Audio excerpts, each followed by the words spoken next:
The Rule of Seven by Babylon. The following is an account of events that took place in the late summer of 2001. I can neither confirm nor deny its validity. It was recounted to me by my brother-in-law who disappeared in the summer of 2008. Just off the Route 49 in Clay County, Alabama, there was a house. It is abandoned now, slowly rotting away to dust, but back in 2001, I lived there. There was one reason I left. Fear. It started back in July. My dog Georgia had died earlier that month of the age 14. My girlfriend had left me and I was in heavy debt. It's safe to say that things were pretty shitty. But one night, things took a sudden turn. My phone started ringing. When I picked it up, it was my neighbor Mr. Bronson. He said that he's seen lights around my property. He's about a mile down the track, and he just wanted to check and make sure that I was okay. After giving him reassurance, I headed down to look for any lights. Maybe some rowdy teenagers were nearby or something. I trod through the darkness barefoot, with just my dressing gown and a flashlight. Silence greeting me. Silence and darkness. No rowdy teenagers, no mysterious lights, no nothing. I turned around and headed back inside.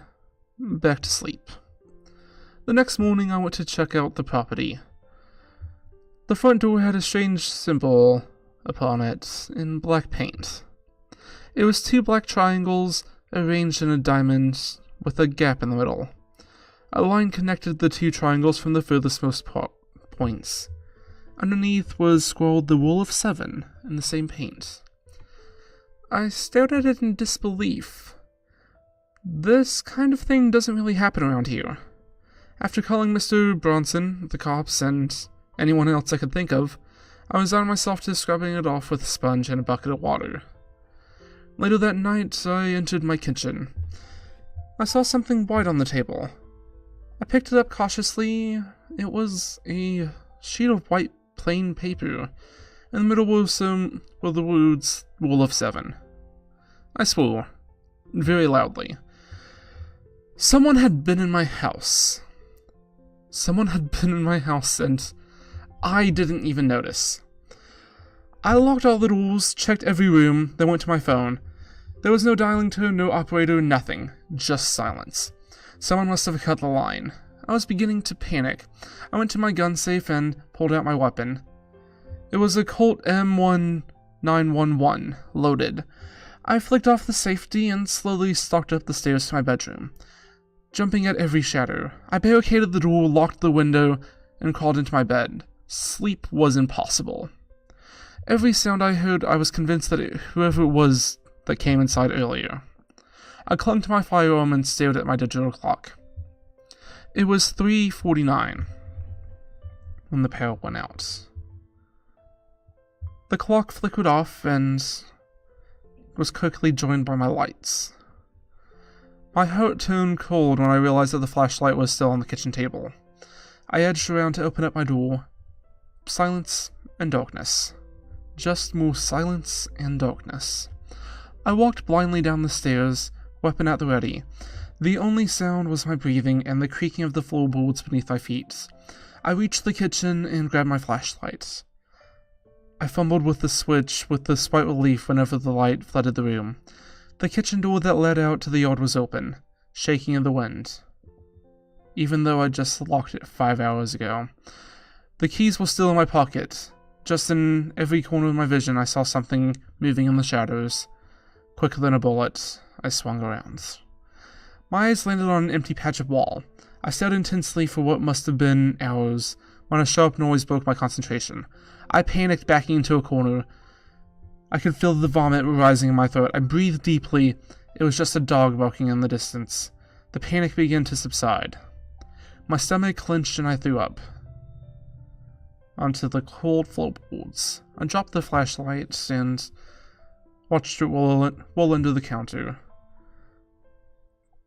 Putting the gun down, I dropped to the floor and felt under the kitchen counter to grab it. My hand met nothing but dusty air. I reached further down the gap and my finger brushed against something. I reached out to feel what it was, and my hand was met with another. A human hand.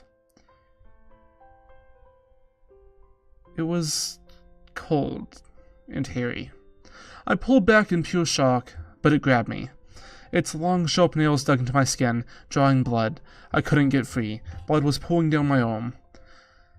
I was looking at the floor. It was cold and dark. I was lying on the kitchen floor. Had the hand been real?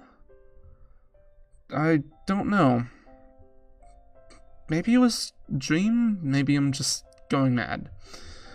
But when I felt my arm, it was coated with dried blood. I panicked. I felt around for my gun. My fingers met its grip, and I pulled it up. I leveled it with the kitchen counter and opened fired. The gun flash illuminated the room. With terror, I saw blood spatter across the walls. It had been splashed to form the same symbol in the words, Rule of 7. It was my blood. I remember now. My fingers were red and raw from scratching the symbol into the wood so many times. Rule of 7, Rule of 7. I discarded the gun, now empty, and ran for the door. The relief of the night air met me, and I bolted round the yard to my car. I jumped in, felt around in my pocket for my keys. When I pulled them out, I started the car, pulled out onto the track. As I did so, just out of the corner of my eye, I saw a figure in the window of the house. I looked away, drove off into the night, and never looked back.